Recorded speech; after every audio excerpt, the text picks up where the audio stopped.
రైట్గా BRS నేత మాజీ MP Balka Suman కు బిగ్ షాక్ తగిలింది. తెలంగాణలో మిలిటెంట్ ఉద్యమం రావాలని బీఆర్ఎస్ కార్యకర్తలు మిలిటెంట్లా పనిచేయాలని చేసిన వ్యాఖ్యలపై అబిడ్స్ పోలీస్ స్టేషన్లో కేసు నమోదైంది.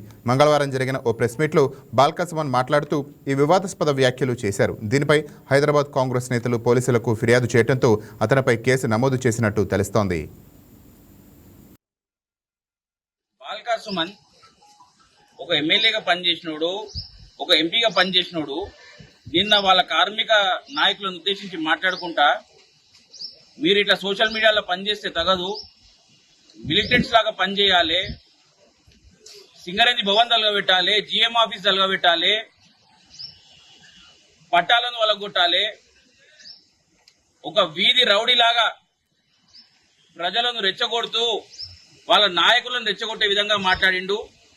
ఈ సభ్య సమాజం తల దించుకునే విధంగా బాల్కా సుమన్ మాట్లాడిండు. ఇంకొక ముఖ్యమైన విషయం, తెలంగాణ రాష్ట్ర సాధన కోసం చేసినటువంటి ఉద్యమం చాలా పవిత్రమైనటువంటి ఉద్యమం.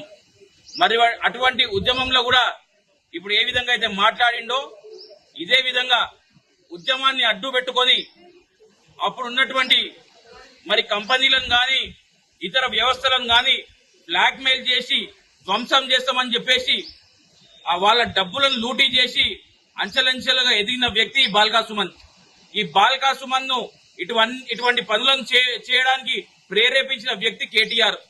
నేను అమెరికాలో చదువుకొని వచ్చిన అని చెప్పి కేటీఆర్ ఉద్యమాన్ని చూసుకొని ఉద్యమం బాగా ఉంది, తెలంగాణ రాష్ట్రం ఏర్పడేటట్టుంది, కాంగ్రెస్ పార్టీ తెలంగాణ రాష్ట్రాన్ని మరి ప్రకటించే విధంగా ఉంది అని చెప్పేసి ఉద్యమాన్ని వాడుకుందామని చెప్పేసి అమెరికాకి వెళ్ళి వచ్చిన కేటీఆర్ ఇటువంటి చెంచాగాలను పెట్టుకొని అప్పుడు కూడా ఉద్యమంలో కూడా పవిత్రమైన తెలంగాణ ఉద్యమంలో కూడా కంపెనీలను బ్లాక్ మెయిల్ చేసుకుంటా ధ్వంసం చేస్తా అని చెప్పేసి వసూళ్లకు పాల్పడి ఇప్పుడు అదే వ్యవస్థను మళ్ళీ తిరిగి తీసుకురావాలని చెప్పేసి ప్రయత్నిస్తా ఉన్నారు. వాళ్ళ నాయకులను రెచ్చగొడతా ఉన్నారు, ప్రభుత్వ ఆస్తులను ధ్వంసం చేయాలంటున్నారు.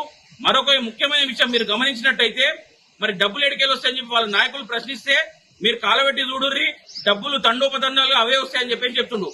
అంటే మీరు ఏ మెసేజ్ ఇస్తున్నారు మీ నాయకులకు గాని ప్రజలకు గాని, మీరు ఏ మెసేజ్ దలుచుకున్నారు?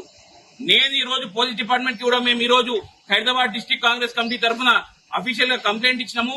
వెంటనే ఇట్లాంటి లోఫర్ కొడుకులను వెంటనే తెచ్చి జైల్లో పెట్టాలి, వీళ్ళ మీద చర్యలు తీసుకోవాలి. వీళ్ళ వెనకాల ఉన్న కేటీఆర్ కి కూడా మేము వార్నింగ్ ఇస్తా ఉన్నాము. మీరు ప్రజల తరఫున పోరాటం చేయాలి, అంతే తప్ప ఇంకోటి రైతులు ఈ రోజు వస్తలేరు, ముగ్గురు నలుగురే వచ్చిర్రు, 100 మంది మనోళ్ళనే కూర్చోబెట్టమని వీడియోలో ఓపెన్ గా చెప్తున్నాడు. ఈ రోజు రైతులకి స్పష్టంగా తెలుసు కాంగ్రెస్ పార్టీ రైతుల పక్షాన నిలుస్తుందని చెప్పేసి వాళ్ళకి తెలుసు, కాబట్టి రైతులు వస్తలేరు. ఈ విషయం కూడా బాల్కా సుమన్ స్పీచ్ ద్వారా తెలిసింది.